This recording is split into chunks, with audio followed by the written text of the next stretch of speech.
Boa tarde a todas e a todos. Bem-vindos ao primeiro painel de comunicações do Congresso Modernidade e Globalização no Mundo Atlântico, Relações, Diálogos e Trocas século XV a século XX.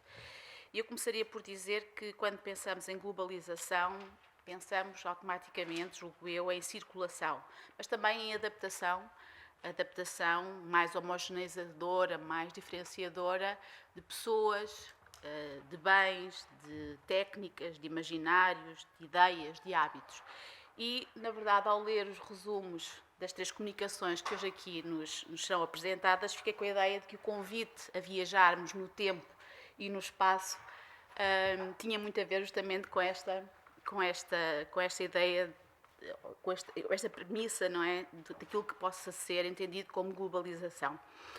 E, portanto, como o tempo é curto e tenho indicações muito restritivas do diretor do centro de que os horários são para cumprir, vou então fazer uma breve apresentação do painel, indicando o modo como ele será apresentado. Portanto, nós temos três comunicações. Eu irei fazer, portanto, cada uma delas vai ser apresentada umas a seguir às outras. No intervalo, na passagem de uma para outra, eu vou ler as notas curriculares dos nossos autores, dos nossos oradores, e no final teremos então um momento para colocarem questões, para discussão de ideias, que sei, à partida serão certamente muito vivas, não é? E dito isto, passo então a apresentar a primeira comunicação, intitulada O Contributo do Estudo Arqueológico para a Compreensão do Fenómeno da Modernidade e Globalização na Madeira. É uma comunicação que nos vai ser apresentada por Ana Jéssica Silva Mendonça, ainda que o trabalho aqui exposto seja o resultado de um trabalho de coautoria com o Alexandre Brazão, que estão aqui assim ao meu lado direito. Portanto, dou a palavra. Não, vou só apresentar, é verdade, já estava a esquecer desse pormenor. Portanto, a Ana Mendonça é investigadora e subdiretora do CEAM, Centro de Estudos de Arqueologia Moderna e Contemporânea, desde 2019. Concluiu a licenciatura em 2016 e a dissertação de mestrado em Arqueologia em 2019, com o tema Arqueologia Urbana, Urbanismo e Arquitetura de Braga, século I a XV. Análise evolutiva da Escola Velha da Sé Frei Caetano Brandão, número 166/168. Pronto, eu gosto de títulos longos. Uma tese defendida na Universidade do Minho. É bolseira de doutoramento pela FCT Chame, da nova FCSH, e desenvolve atualmente a tese de doutoramento intitulada Urbanismo da Baixa de Lisboa, estudo de arqueologia, finais do século XV ao terremoto de 1755.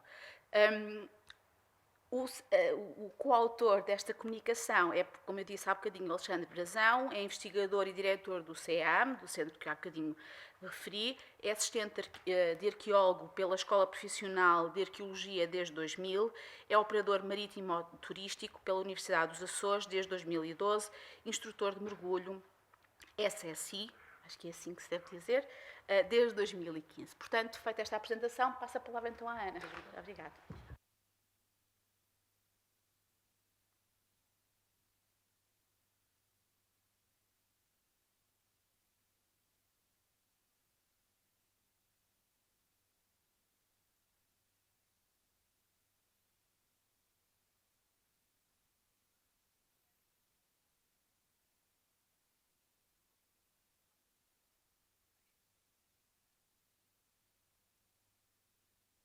Boa tarde a todos e a todas.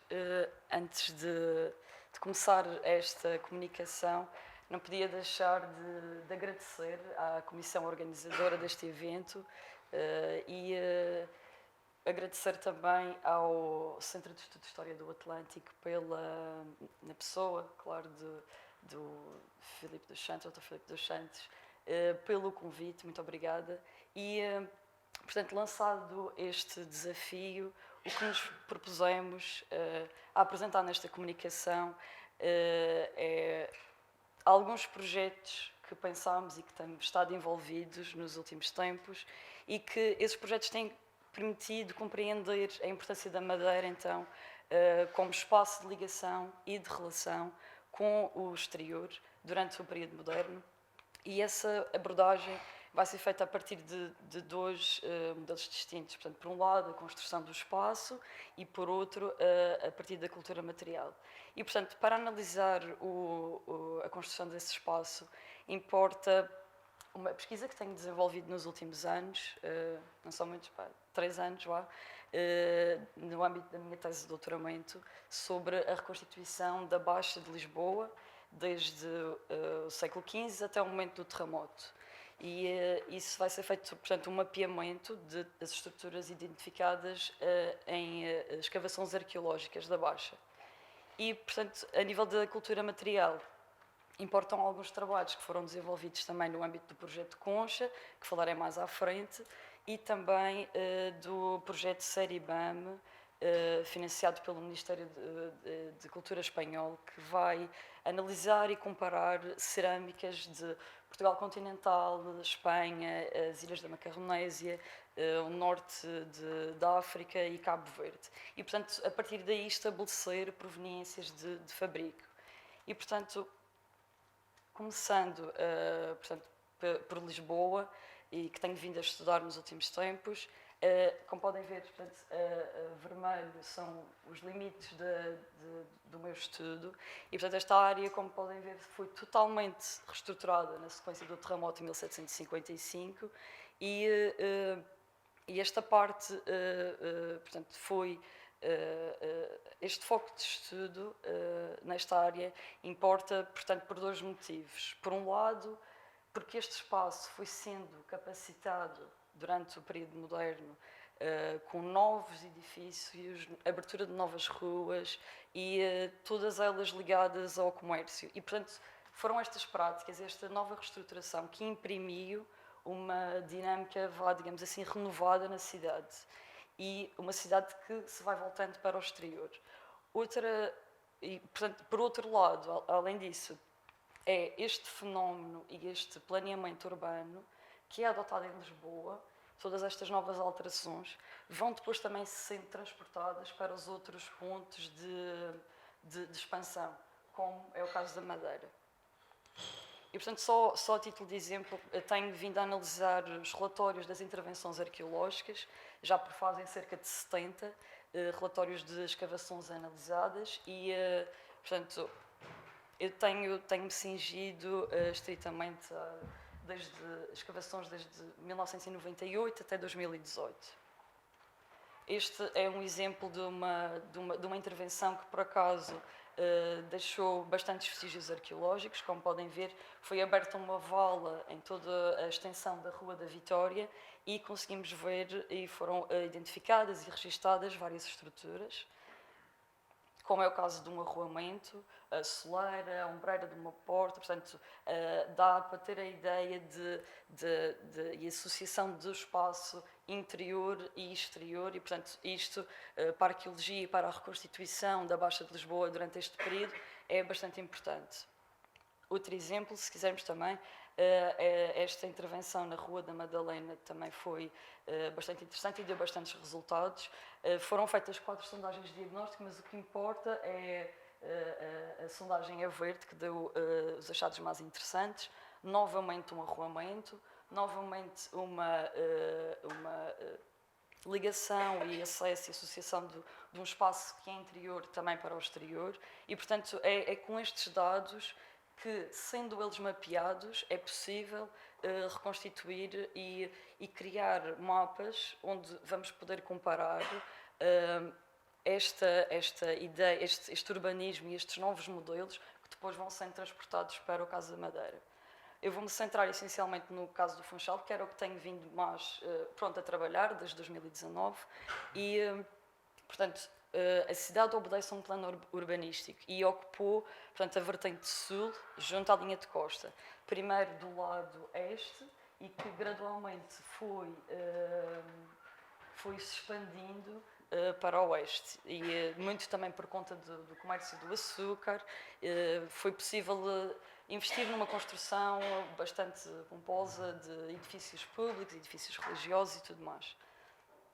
E, portanto, aqui temos assinalado sítios arqueológicos, sítios que foram intervencionados do ponto de vista da arqueologia entre 2019 e 2021, não só pelo CEAM, mas também por outras entidades públicas e privadas.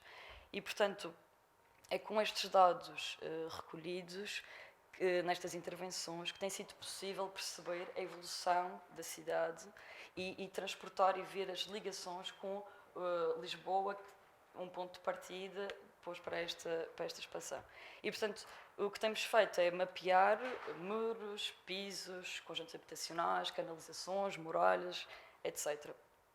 Só para exemplificar, um caso mais recente é o do Hotel Barceló, que também tivemos uma participação aí. Este sítio, pronto, além de estar entre duas ruas muito importantes, a Rua da Alfândega, a antiga Rua dos Mercadores, também é limitado pela a antiga Rua do Capitão, atualmente a Rua dos Mursas, e além disso tem uma zona de proteção da Ceia, tem uma zona de proteção da Fortaleza de São Lourenço e também da Alfândega. E aqui fizemos um trabalho bastante árduo, mas rigoroso também, e fizemos 6 sondagens de diagnóstico e foi possível identificar limites de estruturas anteriores à construção do edifício que agora se fazia a reabilitação. Conseguimos ver exatamente limites interiores e exteriores de uma casa.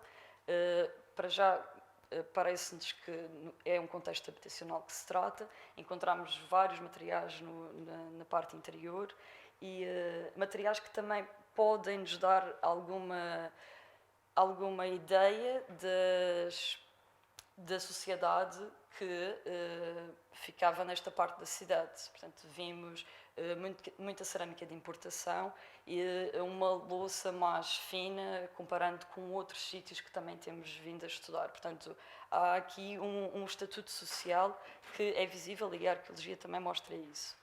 E, portanto, aqui podemos ver, então, essa separação, o lado interior, a parte exterior é vista, portanto, ali, uma calçada em calhau rolado, portanto, achamos que pode ser esta parte exterior e que ainda se conservava até com um padrão.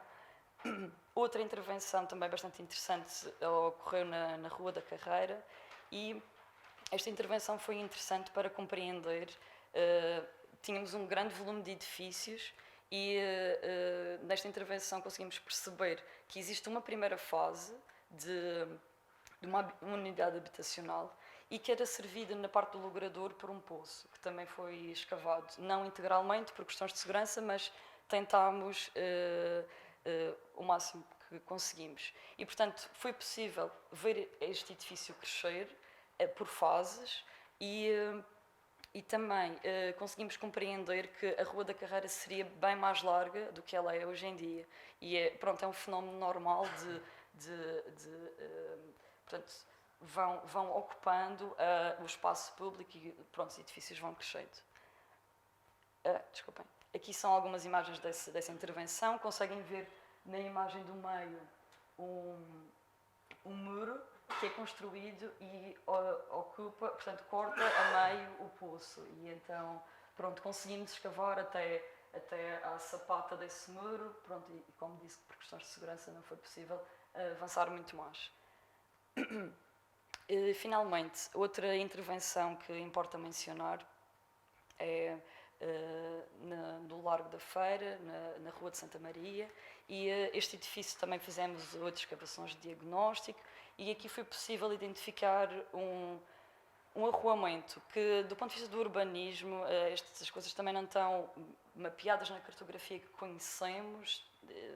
Pronto, também tem a ver com outras questões daquilo que também que se quer representar nos mapas antigos, mas fez este reconhecimento e parece-nos que este arruamento deveria ligar a Rua de Santa Maria à Rua Nova, à atual Rua Latino Coelho. Portanto, dá mais um dado interessante sobre essa evolução do urbanismo. Foi preciso abrir uma rua que ligasse à outra e, portanto, isto são marcas que vão sendo deixadas.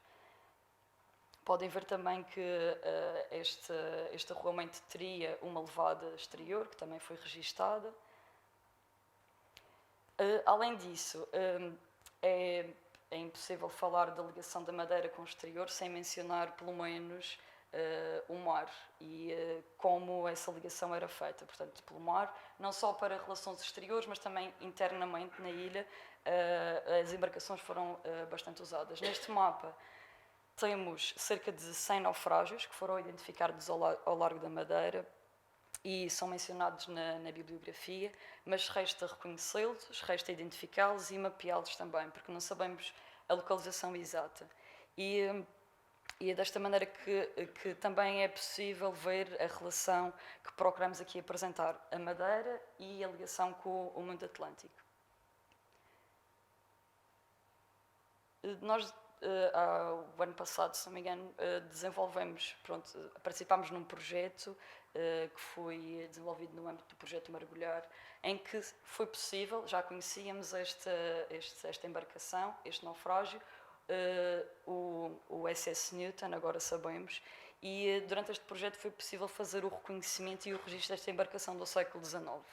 Ela vinha do Brasil e parava na Madeira antes de chegar a Liverpool, que era o sítio de destino, e era carregada de café e açúcar, e portanto este trabalho permitia-nos perceber que existiam, já sabíamos que havia na bibliografia 2 destroços de embarcações ali, não conseguíamos era saber qual delas é que era. Através deste mapeamento que fizemos, e esta tese, aliás, este trabalho está neste momento também a ser investigado por um colega também do SEM, no âmbito da sua tese de mestrado, e foi possível fazer esse mapeamento e conseguir distinguir as peças, os equipamentos que compunham este barco. Este foi um levantamento feito por fotogrametria e, portanto, compôs um mapa que agora vem. O outro projeto, quanto à cultura material, portanto, até agora estivemos a falar da construção do espaço e tudo mais, do ponto de vista da cultura material. O SEM esteve também envolvido num projeto, o projeto Série BAM, financiado pelo Ministério da Cultura espanhol, e neste projeto vão ser analisadas um conjunto de cerâmicas que foram obtidas em contextos arqueológicos do século XV e XVI. E, portanto, a ideia é compreender as proveniências destas cerâmicas através de análises químicas. E, portanto, um dos sítios que achámos que seria interessante fazer estas análises era um conjunto também proveniente da intervenção do Hotel Barceló, e para o estudo destes materiais a equipa selecionou um conjunto de cerâmicas, das camadas estratigráficas que eram mais relevantes. Houve o cruzamento destes materiais com outras camadas e assim poder-se fazer uma relação de colagens, de peças e tudo mais, e obtivemos até resultados bastante interessantes de peças até, portanto, perfis completos, e alguns exemplares foram inclusive inventariados, fotografados, desenhados e levados para análises químicas. E, portanto, este estudo que ainda decorre vai permitir compreender os locais de proveniência da louça que ia chegando à região. O último projeto que apresento decorreu há 2 meses em São Tomé e Príncipe, e foi desenvolvido esta parte do trabalho no âmbito do projeto Concha, um projeto aprovado em 2018, e foi desenvolvido aqui um trabalho de prospecção na ilha de São Tomé, com o objetivo de identificar na paisagem anteriores espaços associados à produção de açúcar no século XVI. E, portanto, este trabalho teve uma forte componente de recolha bibliográfica, mas também cartográfica, e conseguimos arranjar um mapa que assinalava vários engenhos do açúcar, e não sabíamos bem se estariam lá ou não. Portanto, o que fizemos foi, a partir desses sítios assinalados, fizemos sobreposição de mapas, portanto, cartografia antiga com a carta atual, e identificamos algumas estruturas que até ao momento não conseguimos dar a certeza de estarem associados a engenhos do açúcar.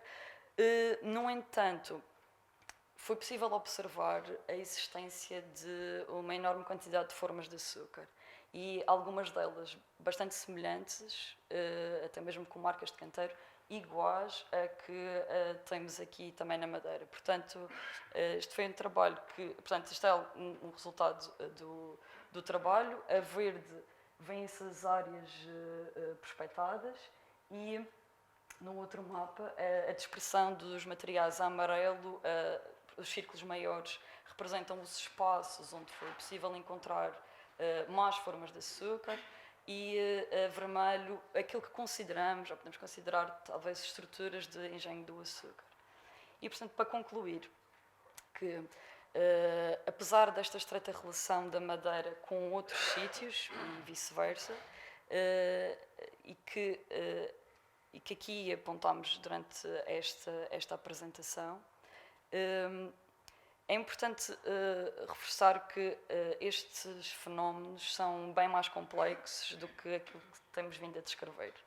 E houve uma visível adaptação da sociedade à paisagem, que é distinta. Houve uma adaptação ao clima e até mesmo isso reflete-se na utilização e na vivência do próprio espaço. Por mais que tentemos espelhar essa transposição de modelos de outros sítios. E, portanto, é exatamente naquilo que é único, ou pelo menos distinto, que é importante olhar, é importante desmontar e reorientar a investigação, pelo menos do ponto de vista da arqueologia, para podermos compreender a construção da Madeira. E é nessa parte que a arqueologia pode dar um forte contributo. Obrigada.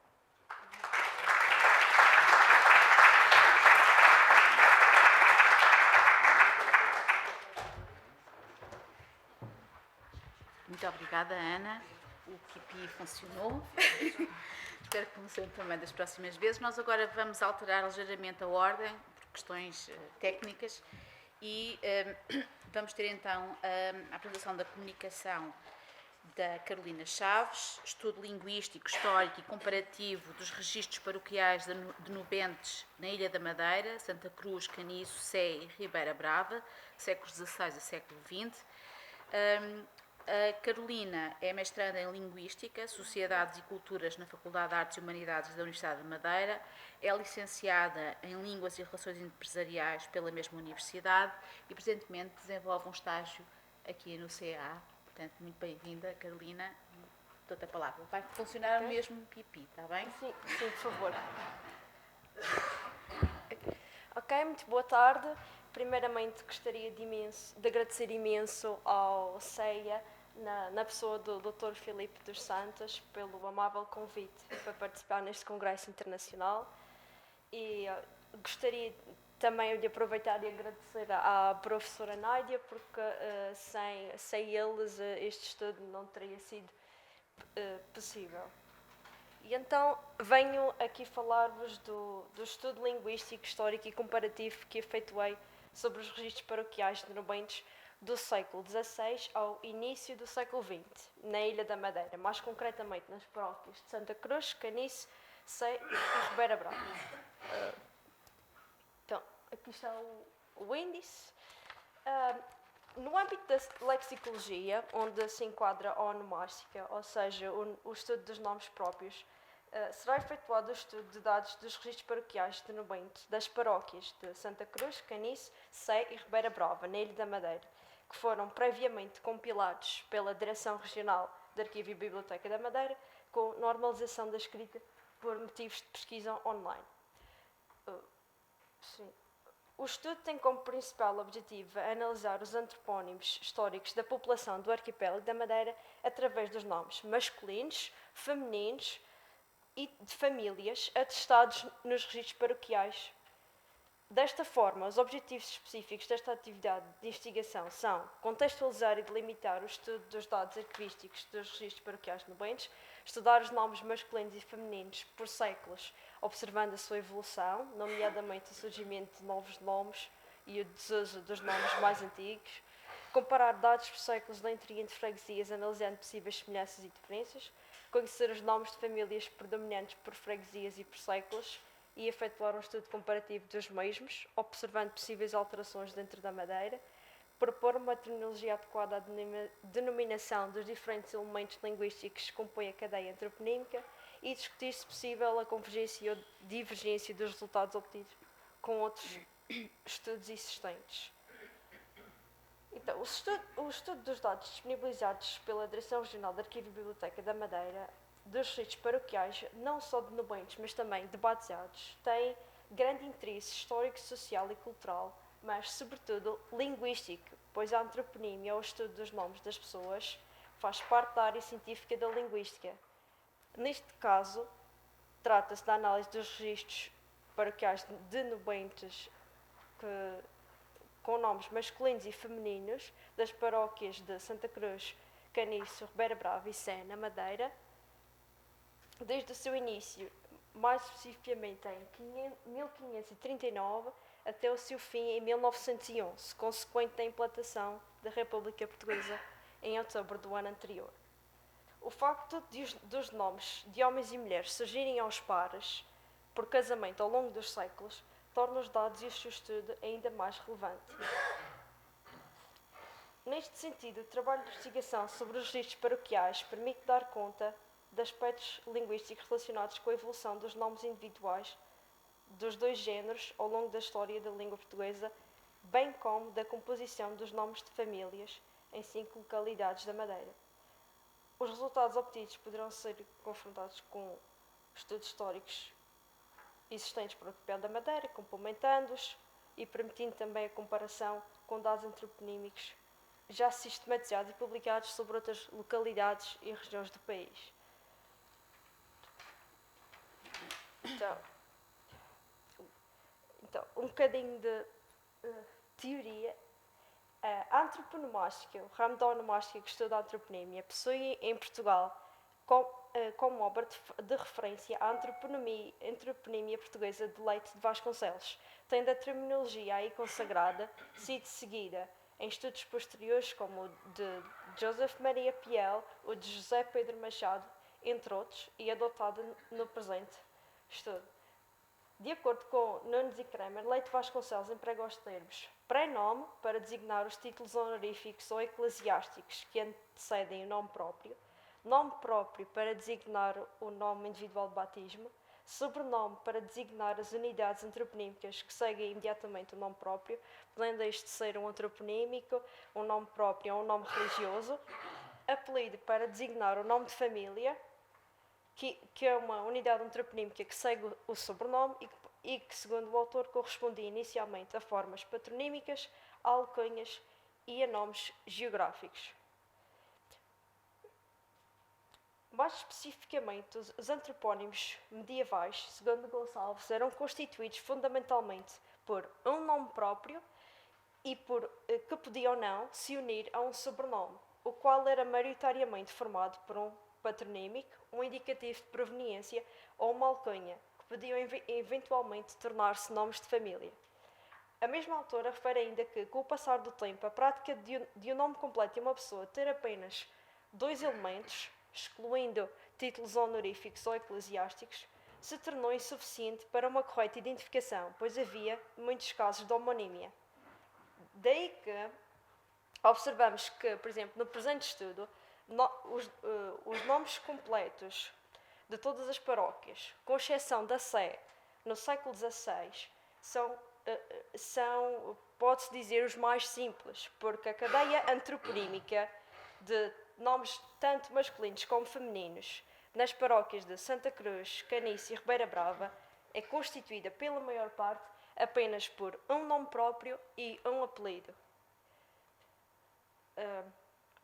Por um lado, com exceção de um caso na Ribeira Brava, em que uma mulher recebeu a alcunha de velha, a atribuição de alcunhas é um fenómeno exclusivamente masculino.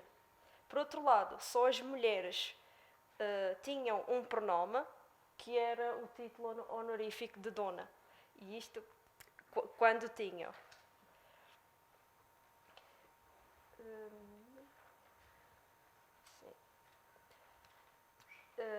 Como afirma Rowland, os dados paroquiais, neste caso de nubentes, são um importante corpus de estudo linguístico a nível da antroponímia, por reunir nomes masculinos e femininos datados e localizados.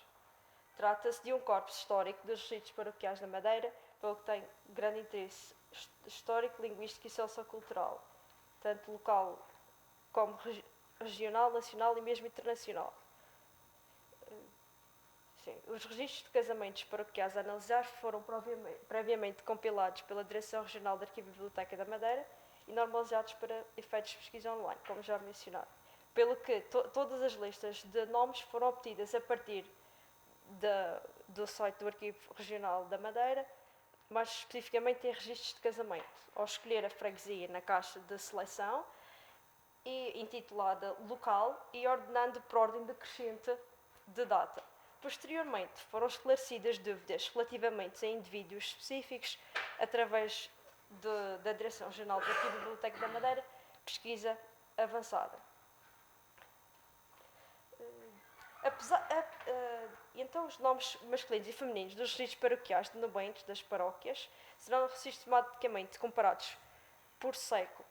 Apesar da disparidade numérica entre séculos não permitir efetuar um estudo comparativo propriamente dito, tendo o século XIX o maior número de registros e o século XVI o menor, o confronto de nomes individuais e de nomes de famílias atribuídos ao longo do tempo da história da língua portuguesa permitirá observar a evolução do património antroponímico local, nomeadamente novos nomes que vão surgindo ao longo dos séculos e os que caem em desuso, no caso dos nomes individuais, mas também os nomes de família que vão aparecendo e desaparecendo.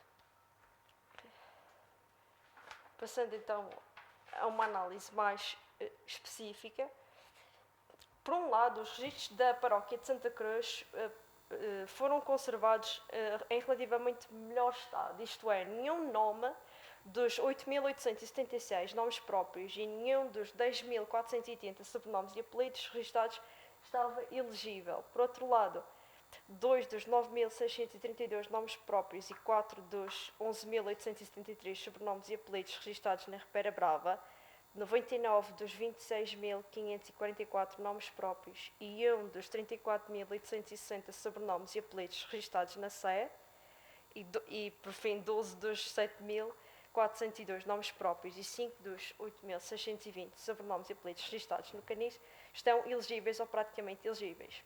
E o que prejudica o estudo, mas este facto influencia em especial os dados relativos aos nomes femininos da freguesia da Sé, uma vez que só no século XVII se registaram 97 ocorrências de que não se podia ler em 2.766 desses nomes, o que corresponde a 3%.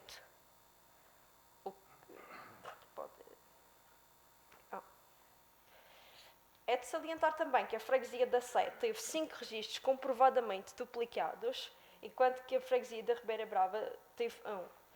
Os duplicados foram excluídos da análise. Além disso, todos os nomes foram atualizados de acordo com a última reforma ortográfica da língua portuguesa europeia e nomes que estavam escritos como Apolónia da Jesus Luía e Servulo foram contados como Apolónia de Jesus, Luís e Servo, respectivamente. Ao longo da realização deste estudo antroponímico também foram feitas algumas escolhas quanto à formação dos nomes completos de homens e mulheres. Por exemplo, nomes como Luzia e Lúcia, apesar de serem considerados variantes de um mesmo nome, foram contabilizados separadamente, enquanto que nomes como Simão e Simeão, ou Menezes com S e Menezes com Z, foram analisados como um conjunto. Outro exemplo seria também apelidos como Ciebar e Ciebra, que foram contabilizados como Ciebra com um S.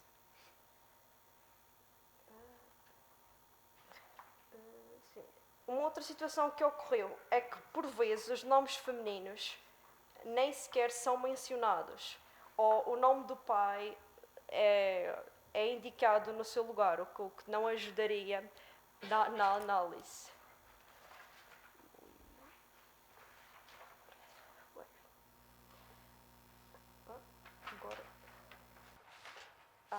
Sim.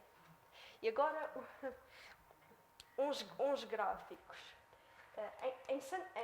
Em Santa Cruz, o nome mais comum ao longo dos séculos, tirando o 16, foi sem dúvida Manuel, sendo que seguido de perto por António, sendo que António foi o nome mais comum no século XVI. Outros nomes de destacar são Pedro e Gonçalo, que não têm nenhuma ocorrência nos séculos XIX e XX, mas nos séculos que apareceram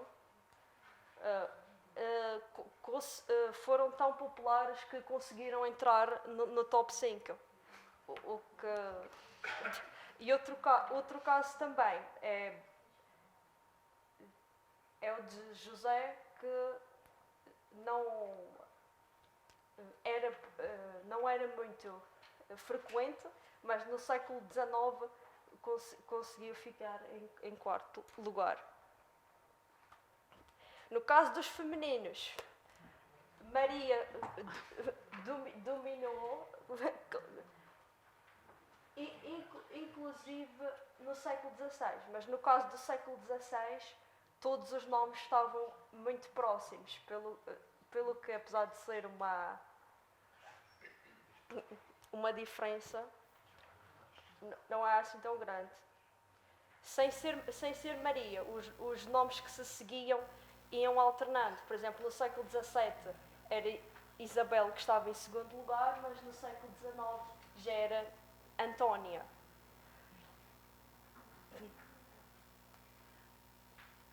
No caniço, Manuel novamente no topo, seguido de António e José, que no século XIX conseguiu inclusivamente ficar em segundo. De destacar também são nomes como Inácio e Diogo, que só apareceram no top 5 em 2 séculos, mas nesses séculos a sua popularidade foi tão grande que chegaram ao top 5. O que, apesar de não ser comparável a nomes como Manuel ou António, ajuda para contribuir à diversidade de nomes que existia.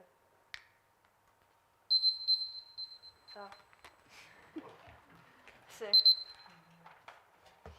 Um caso parecido acontece aqui, em que Maria domina novamente, mas depois temos vários nomes que vão alternando, ou digamos, lutando pelas posições abaixo, sendo que séculos diferentes têm tendências diferentes.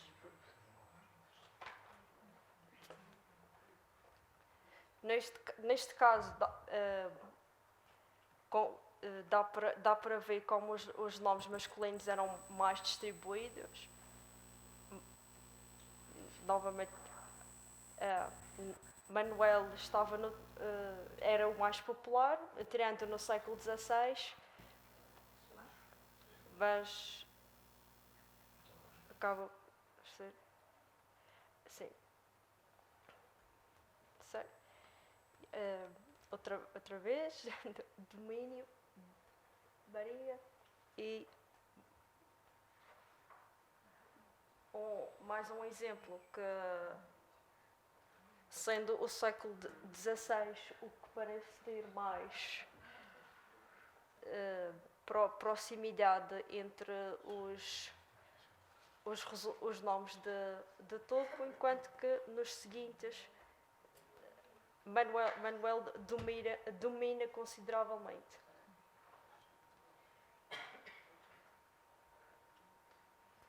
Maria, novamente. E então, muito. Sim. Sim.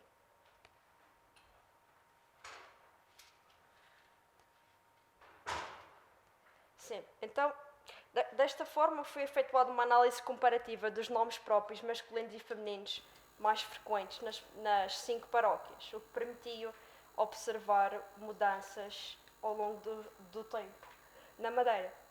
No entanto, a replicação deste processo para sobrenomes e apelidos revelou-se inviável devido a limitações de tempo, infelizmente, mas o que posso dizer assim de uma forma rápida é que existiam nomes para além de origem portuguesa, nomes de origem espanhola, italiana, francesa, inglesa, irlandesa, e existiam fenómenos como nos séculos XVI e XVII, se não me engano, nomes como Acciaioli, Lumeli e até mesmo Blandi eram comuns, mas depois desapareceram nos séculos que se seguiram.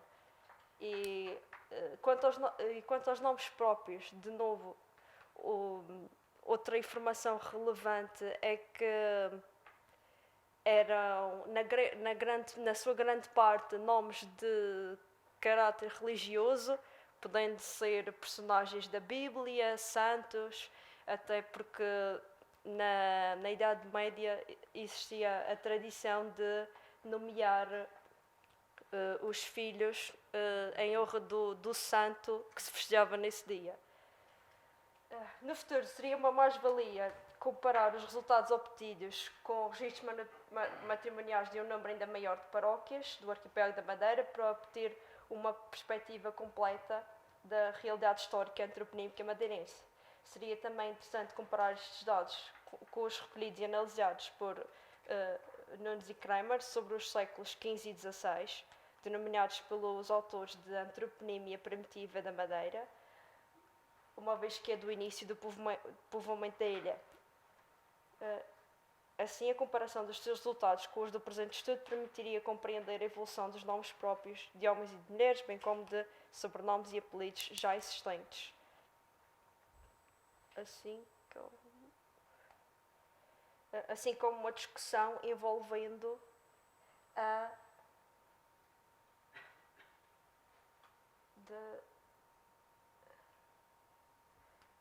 estou atrasada.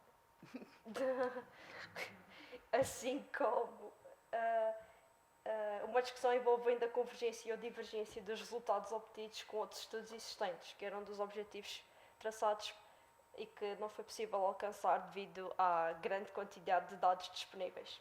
Outros estudos que também poderiam servir para uma boa comparação são Nunes, Teixeira e Vieira, só para citar alguns. Aqui estão algumas das minhas fontes e termino então a minha apresentação. Foi um privilégio estar aqui convosco. Muito obrigada.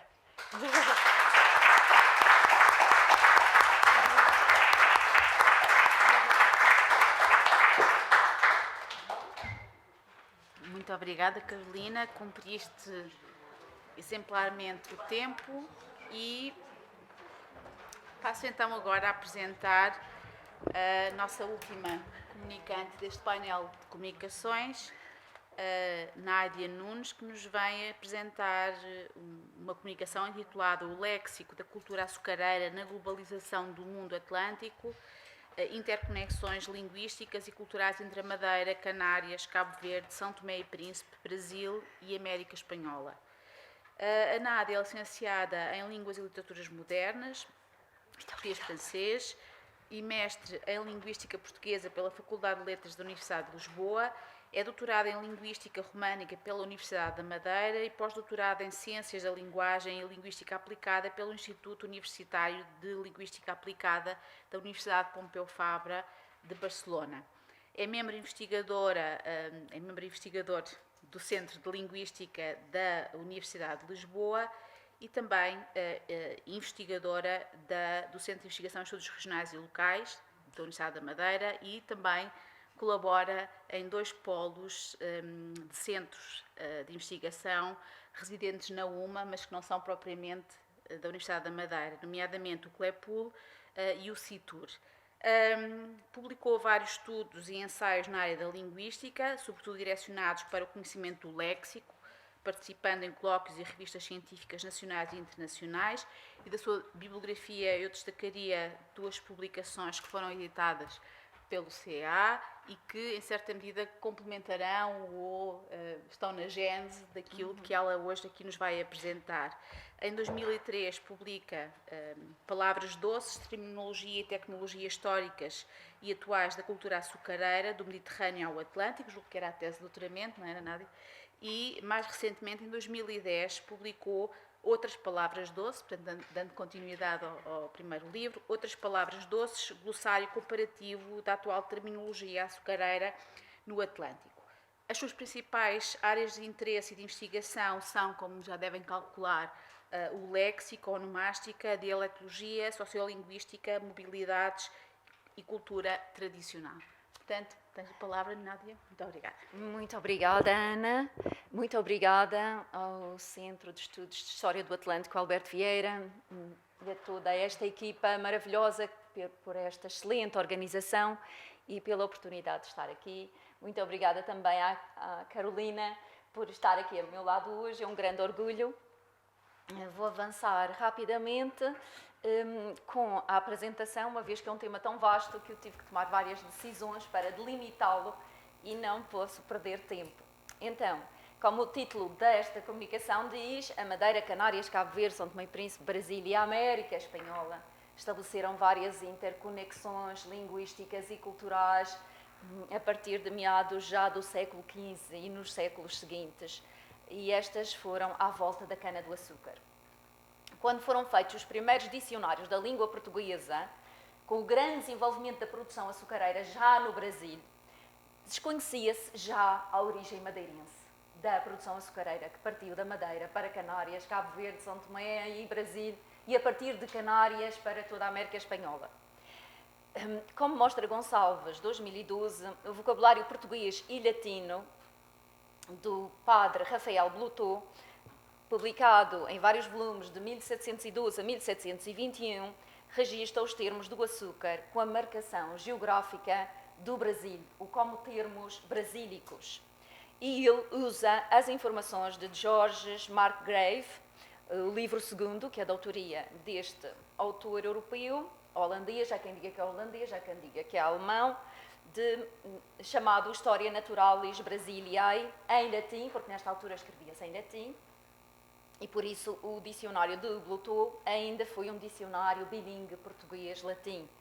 Usando as informações deste autor, e por isso temos aqui a obra deste autor, que serviu de referência e de corpus linguístico para o levantamento da terminologia açucareira do Brasil para Blutot registar no seu dicionário. Aqui temos então a imagem do vocabulário português e latino de Rafael Blutot, que aparece aqui com o título honorífico, como disse muito bem a Carolina, Dom Rafael Blutot.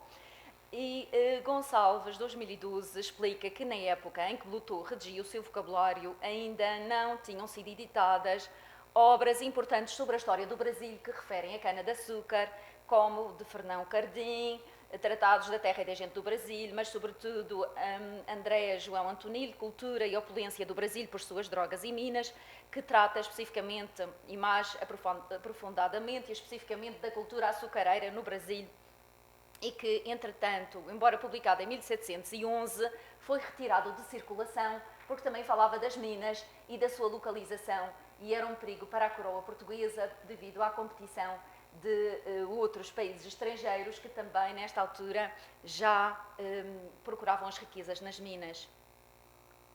Então, com base no vocabulário do Blutot que Moraes Silva, muito conhecido ainda hoje, é uma referência, o dicionário chamado Dicionário Moraes, que foi publicado, a primeira edição em 1789, e que tem o título, como podem ver aqui, Dicionário da Língua Portuguesa, ainda com Z, que foi o primeiro dicionário monolingue do português. Este, sim, é só em português, já não tem o latim, e teve a segunda edição em 1813, ainda da responsabilidade total do autor. As edições posteriores já foram da responsabilidade de outras pessoas que foram revendo e acrescentando o dicionário. Nas obras de Blutot e de Moraes Silva ocorre a primeira dicionarização das palavras de todo o léxico relacionado com a cultura açucareira, desde a plantação da cana à moenda da cana, até à produção de mel, de açúcar e de todos os produtos derivados e as várias qualidades de açúcar. E aparecem já como uma terminologia de uma atividade técnica especializada, mas do Brasil. Mais uma vez desconhece e ignora-se que foi da Madeira que partiram os mestres de engenho e os mestres que sabiam fazer o açúcar, os mestres de açúcar, para levar esse conhecimento e esses ensinamentos para o Brasil. Ou seja, os termos da produção açucareira surgem como brasileirismos nestes dicionários da língua portuguesa de Portugal e do Brasil. Porém, na verdade, são madeirencismos que foram disseminados nos dois lados do Atlântico.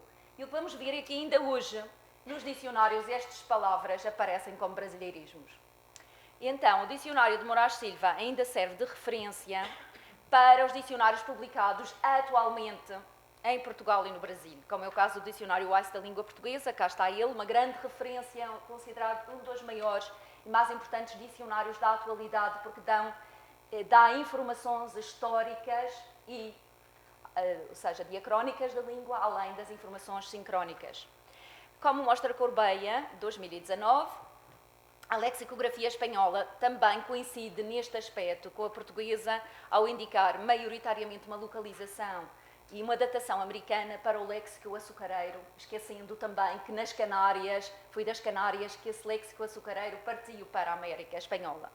Ou seja, os dicionários portugueses e espanhóis apresentam os termos açucareiros, ainda hoje, muitas vezes como ibero-americanos, ou seja, hispano-americanos e, no caso da língua portuguesa, brasileiros. Nos 2002 e 2016, cá está os livros referidos pela Ana, recolheu em documentação histórica da Madeira os primeiros registros, ou atestações, como dizemos em linguística, as primeiras atestações destas palavras em alguma documentação histórica da Madeira. Não foi tratada toda a documentação histórica da Madeira. Ficou muita documentação ainda por estudar. Contrastando com as datações brasileiras apresentadas no dicionário Wise da língua portuguesa, que dá como primeiras ocorrências das palavras do açúcar para a língua portuguesa datações do Brasil. E comprovou que os termos da produção açucareira foram transplantados da Madeira para Canárias através deste estudo. A partir de Canárias foram então levados para o Caribe e para toda a América Espanhola. Recolhe também a atual terminologia açucareira da Madeira, onde existe, por exemplo, o termo garapa, como sumo extraído da cana-de-açúcar, nos engenhos, e que o dicionário Wise, mesmo na sua publicação da edição portuguesa de 2005, ainda registra como ocorrendo apenas no português do Brasil. Esta palavra é uma palavra que surge mais tarde, só encontrada na documentação madeirense a partir do século XIX. De qualquer maneira, existe na Madeira, e os dicionários, mesmo nas suas publicações, edições mais recentes, ainda não contemplam o conhecimento da sua existência na Madeira. Em outras palavras doces, Nunes 2010 apresenta-se uma recolha da atual terminologia açucareira nas Canárias, em Cabo Verde, em São Tomé e Príncipe, no Brasil, na Venezuela e na Colômbia, e para mostrar que ainda hoje estas palavras existem e partiram da Madeira. Por isso podemos chamar madeirencismos, embora a palavra madeirencismo ainda não exista no dicionário, ao contrário de canarismos, que já existe no dicionário da língua espanhola, o termo madeirencismos ainda não existe nos dicionários da língua portuguesa.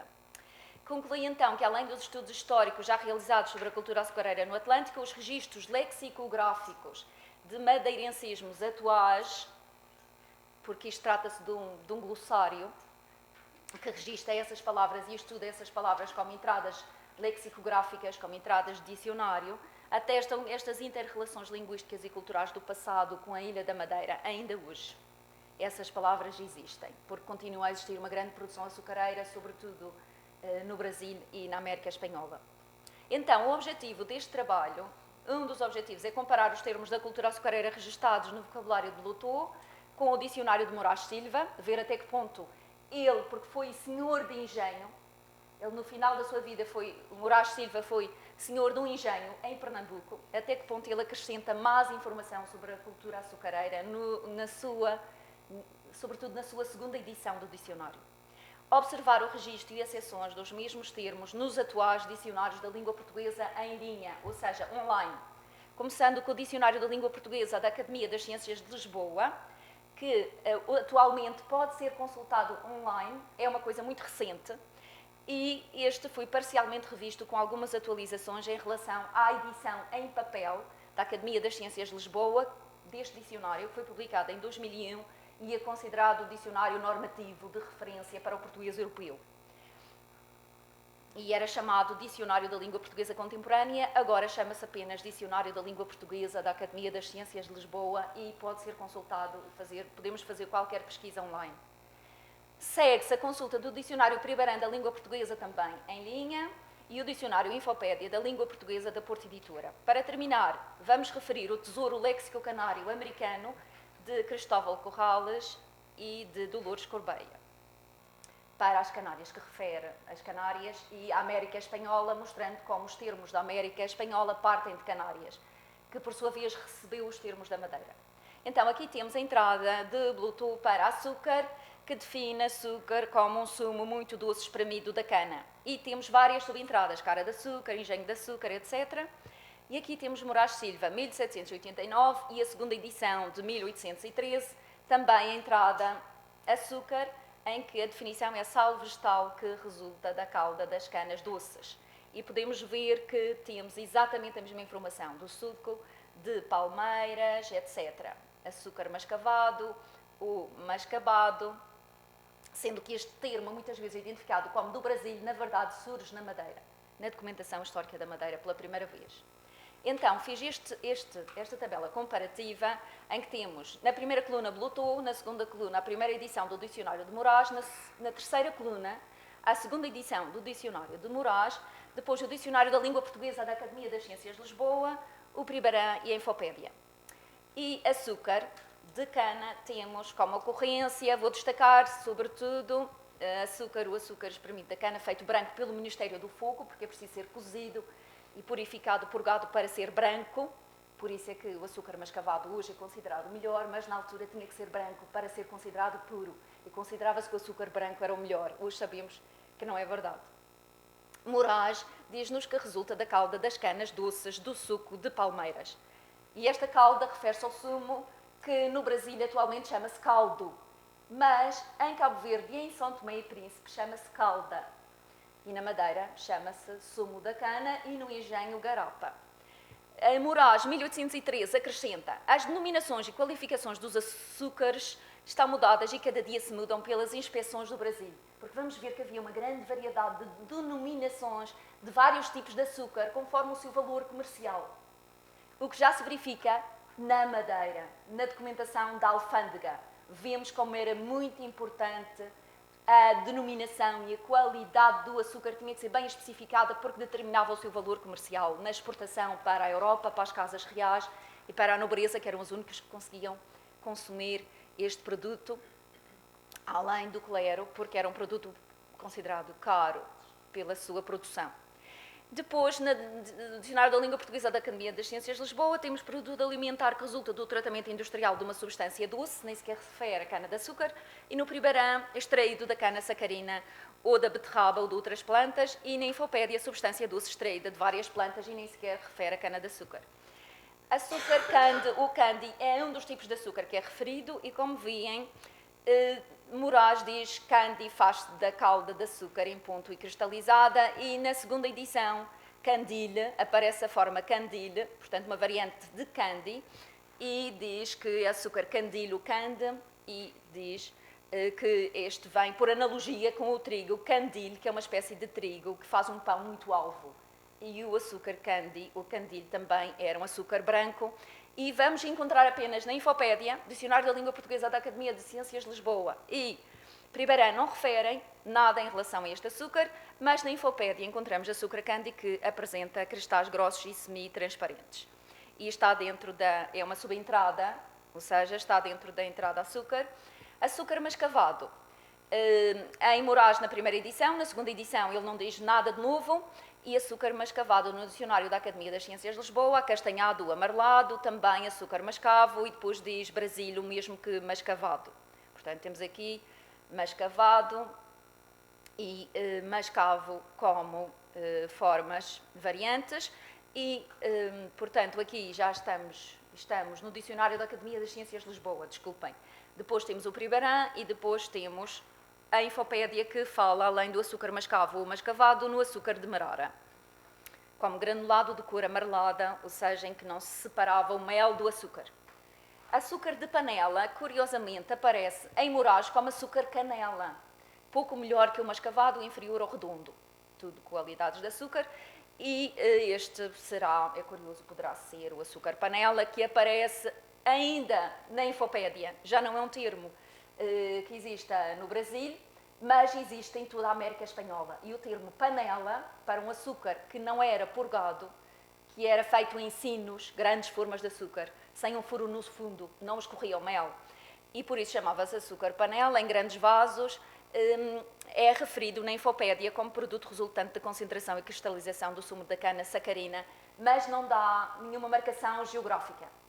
Sendo que já não existe na língua portuguesa atual, não existe no Brasil e existe apenas na América Espanhola, portanto não dá indicação se é um termo histórico, que não existe atualmente, não dá indicação. E vamos ver que a Infopédia muitas vezes dá uma definição do Brasil e não indica que é do Brasil.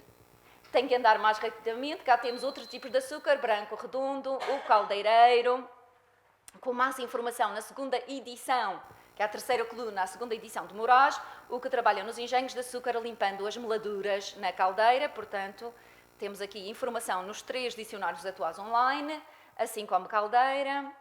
Caldo de cana, que é calda, aparece aqui como calda na primeira edição de Moraes, para o Brasil, e depois como sumo, e aparece ainda caldo no dicionário da Academia das Ciências de Lisboa como sumo de cana-de-açúcar esmagada, e não diz que é do Brasil, porque na Madeira não se chama caldo, portanto deveria ter Brasil no dicionário da Academia das Ciências de Lisboa, como tem no dicionário Infopédia da Porto Editora, que diz que é do Brasil. Caldo é uma palavra do Brasil.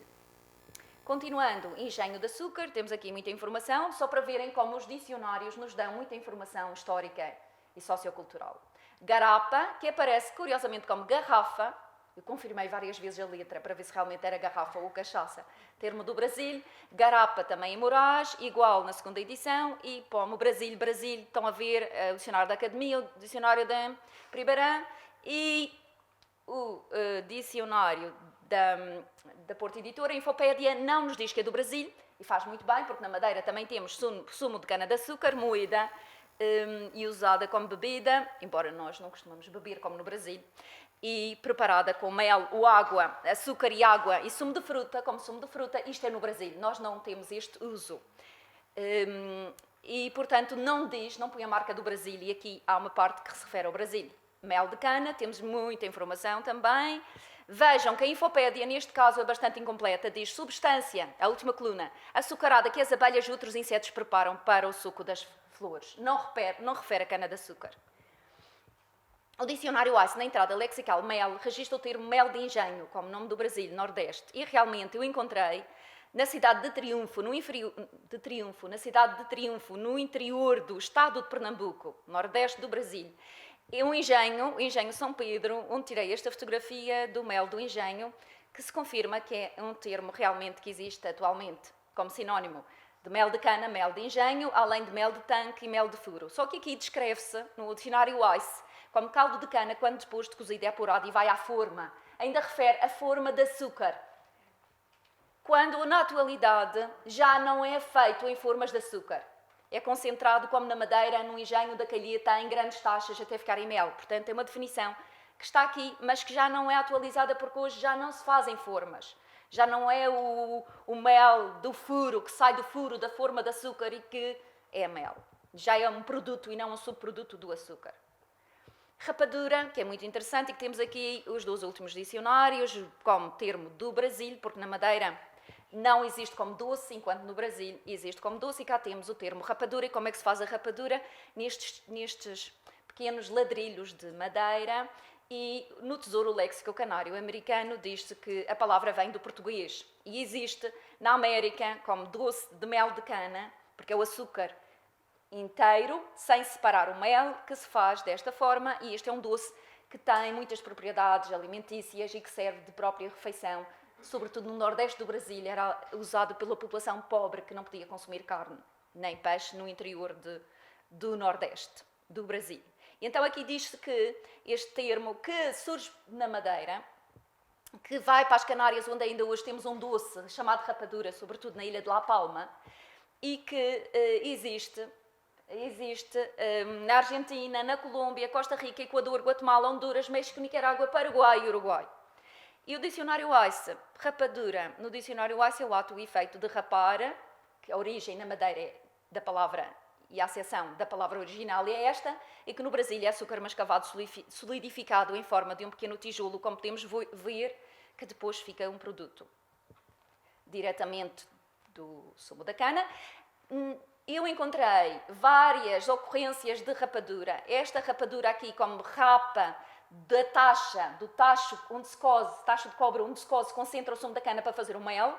Hoje só se faz mel em Cabo Verde e em São Tomé, só se faz mel de cana, já não se faz açúcar, porque o açúcar é barato, podem comprar, mas continua a fazer o mel de cana porque usam o mel para fazer doces, como doce de papaya, e o mel é muito importante na cultura de Cabo Verde, e foram os cabo-verdianos que levaram para São Tomé, porque a cultura açucareira desapareceu de São Tomé com a introdução do café e do cacau, e foram os cabo-verdianos que foram levados, ainda pelos portugueses, uma migração com contrato de trabalho, mas quase forçada para São Tomé, que reintroduziram a cana-de-açúcar. Encontrei no Brasil esta rapadura, já como estão a ver, como este mel cristalizado em moldes de quadrados, portanto, outra entrada lexical seria a rapadura 2 e ainda a rapadura 3, o doce típico da ilha de La Palma.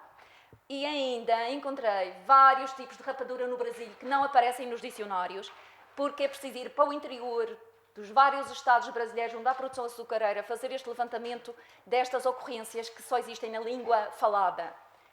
Muitas vezes não estão escritas. A rapadura batida, que é mais batida para ficar mais branca, a rapadura dura, que é um tipo de rapadura, a rapadura serenta, que é mais mole, e a raspa do tacho, que encontrei no Rio Grande do Sul, que é uma espécie de rapadura, mas que é feita e vendida diretamente nas feiras, nas festas locais.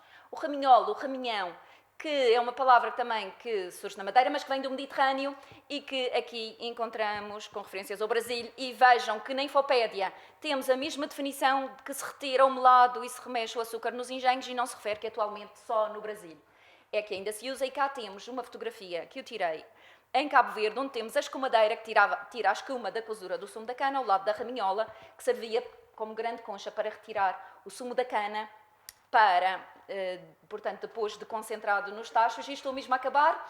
Portanto, como podemos ver aqui, em Cabo Verde, em São Tomé, ainda se conserva a palavra, chama-se raminhola.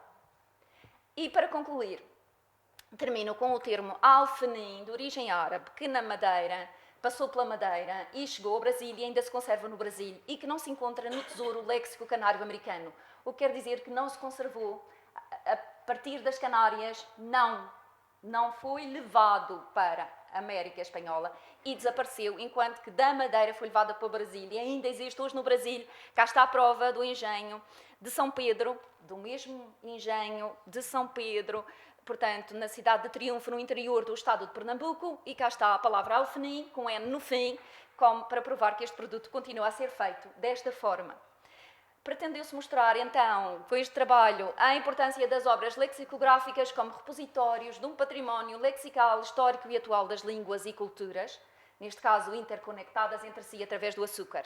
E verificou-se que a falta de atualização de muitas informações nos dicionários atuais da língua portuguesa em relação aos termos da cultura açucareira, que ainda hoje existe na Madeira, Cabo Verde, São Tomé e Príncipe e Brasil. E há também uma grande diversidade de especificações de termos que se podem recolher através de trabalho de campo, que dá muito trabalho porque é preciso se deslocar, encontrar informantes, fazer a recolha, a transcrição das gravações e os estudos, como no caso das variedades da rapadura no Brasil, que os dicionários não contemplam.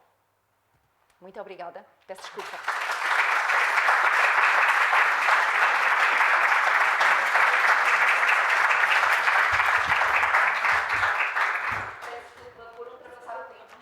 Estiveste dentro da tolerância. Bom, muito obrigada a todas pelo cumprimento do tempo e pelo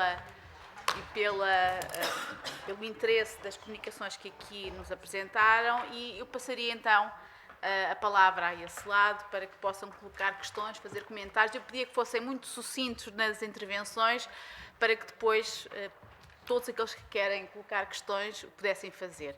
O Fernando? Boa tarde.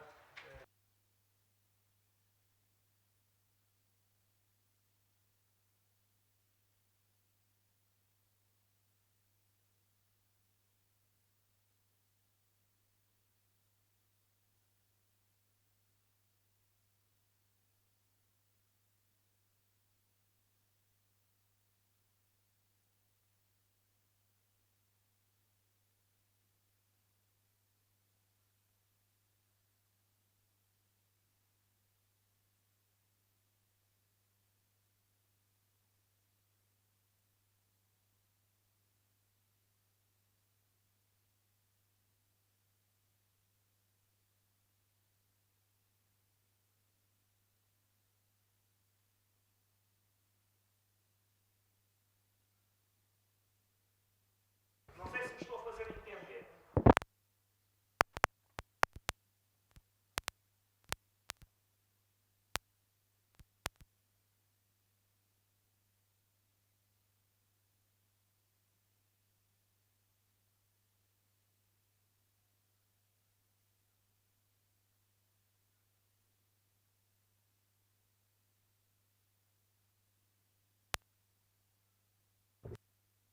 O nome próprio não tinha o apelido. Não tinha o apelido. Pronto. Era Manuel, ponto final. Ou era Maria, ponto final. Eu não estou a dizer que isto seja assim em todo o país, atenção. Na minha região, a região de Coimbra, regiões rurais, à volta de Coimbra, era assim.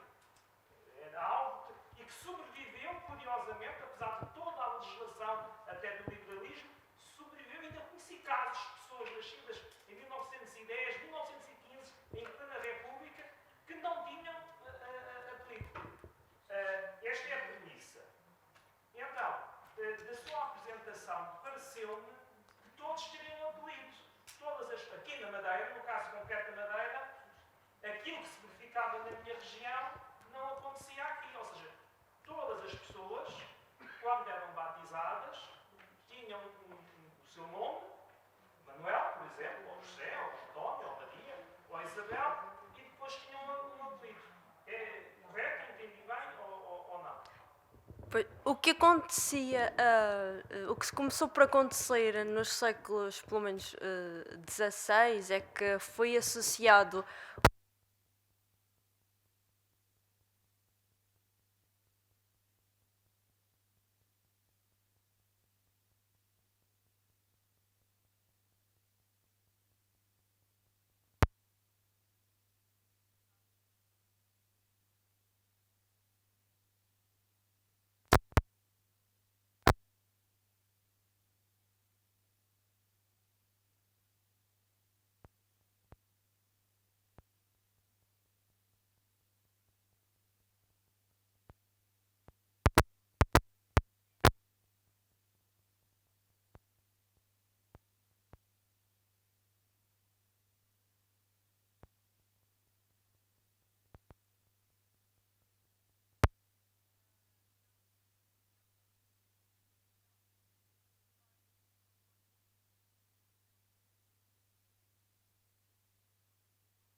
Obrigada.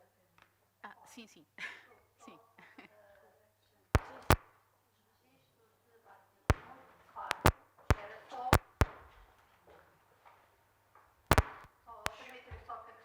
Sim, muito é importante. Criança era registrada apenas com o nome próprio. Só depois é que passarão a ter apelido. Mas nos casamentos apresentam-se sempre com apelido. É só porque esta situação, o colega só trabalhou os registros de casamento. Portanto, aí naturalmente tem o apelido. Não é? Agora, os registros de nascimento, sempre apenas o nome próprio, filho de e de. Obrigada, doutora Fátima. Passo a palavra à professora Inês Amorim.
bela questão. Portanto, queria explicar que o método que tenho seguido é, portanto, ver todos os relatórios. Tem-se escavado muito em Lisboa, desde os anos 90 até agora. Portanto, é uma cidade densamente escavada, em qualquer parte, não é só na Baixa.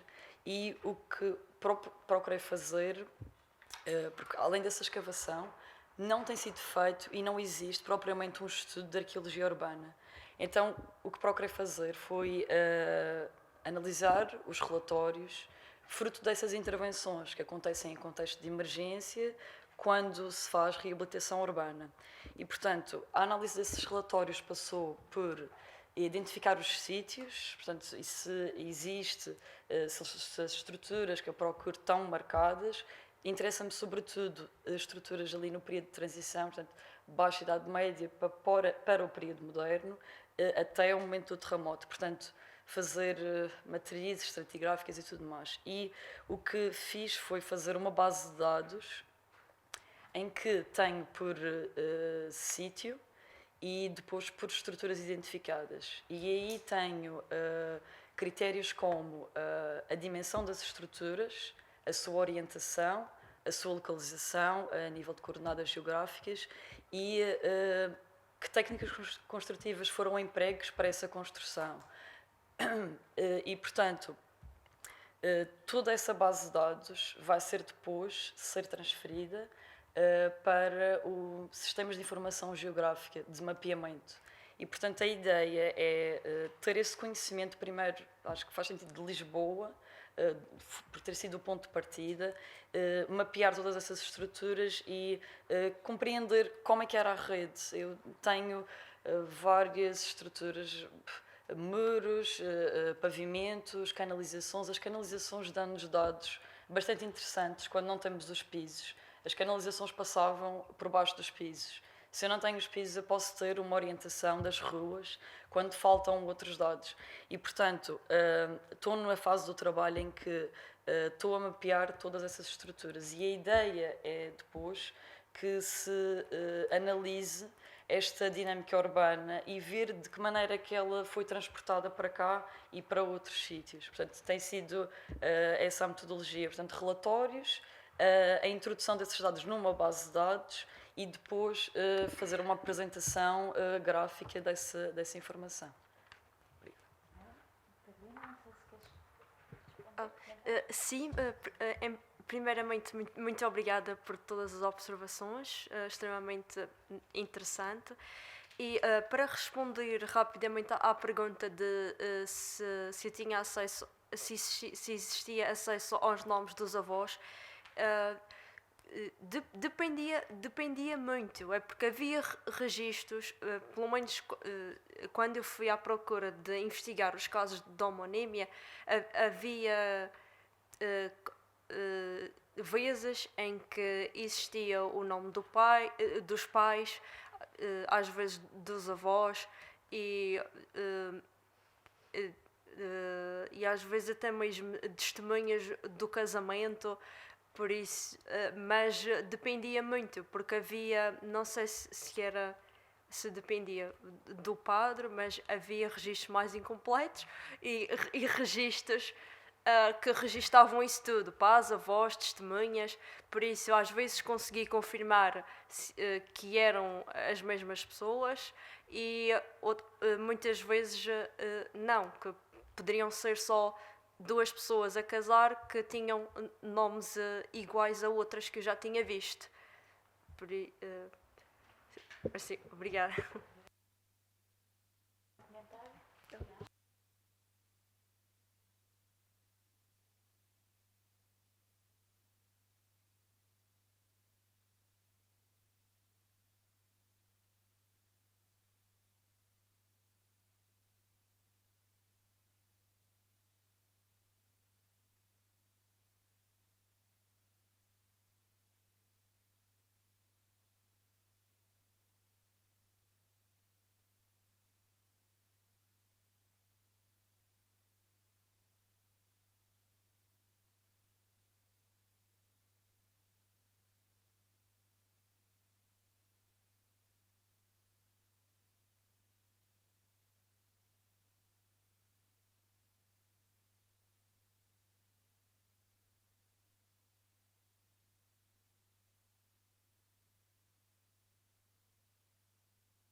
Não, sim. Efetivamente estava a falar do século XVI. Nos séculos mais para a frente, mulheres tinham alcunhas e até algumas pessoas até tinham descrições extensas. Por isso, sim, era mesmo para dar o exemplo do século XVI. E acho que até era só na Ribeira Brava. Mas sim, entendi. Não tão como os homens têm mais alcunhas do que as mulheres, mas aparece com alguma probabilidade uma alcunha no feminino. Outra situação aqui para a Ana, que sou uma fã do seu trabalho, como ela sabe, e acho que já tínhamos partilhado isto. Rapadura aparece muito no convento de Santa Clara, na parte.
Em grãos, como o sal. Então, a maior parte das descrições e mesmo da terminologia surge por analogia com algo que já se conhece e que é semelhante. Depois existe a analogia de função e a analogia de forma. Neste caso, há uma analogia de forma e até uma analogia de função, porque também era um tempero. Por isso não é estranho. Mas queria dizer, em relação à garapa, era interessante ver se é do século XIX, porque na documentação escrita aparece pela primeira vez na Madeira toda a documentação que eu consultei, ficou muita por consultar. Mas da que eu consultei apenas encontrei a palavra garapa na Madeira a partir do século XIX, já com industrialização, ou seja, houve um interregno da produção açucareira a partir do século XVI, porque importava-se açúcar do Brasil, porque produzia-se muito mais e mais barato, e por isso é que aquele barco estava ali, porque o açúcar já vinha do Brasil, por isso esqueceu-se que na sua origem era produzido na Madeira e foi levado da Madeira para o Brasil. E o que acontece é que só quando se introduz os engenhos novamente e a produção açucareira a partir da segunda metade do século XIX, já com a industrialização e já com os engenhos depois da Revolução Industrial, é que se volta à produção açucareira na Madeira. Antes era só para fazer doces, casquinha e outros doces confeitos e conservas. Durante esses anos, sabemos os trabalhos do nosso ex-colega, que infelizmente já morreu, Adriano Ribeiro, que estudou a casquinha e essas conservas da Madeira que eram exportadas e que eram importantes nas embarcações dos descobrimentos e da expansão ultramarítima portuguesa.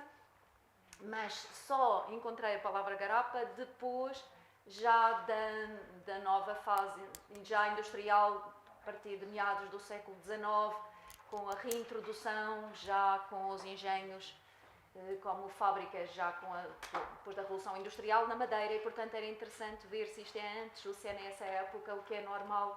Geralmente até alguém que trabalhava no engenho e já se chamava garapa nessa altura, porque já aparece na documentação como garapa o sumo da cana e toda aquela legislação que há dos engenhos e da aguardente já aparece como garapa. Talvez alguém que trabalhava nos engenhos, para mim a cana, e passou a ser alcunha e depois passa a nome de família. Já os padres geralmente são os padres que depois anotam nos registros, porque eles é que faziam os registros todos e depois anotam como alcunha e depois já passa a nome de família.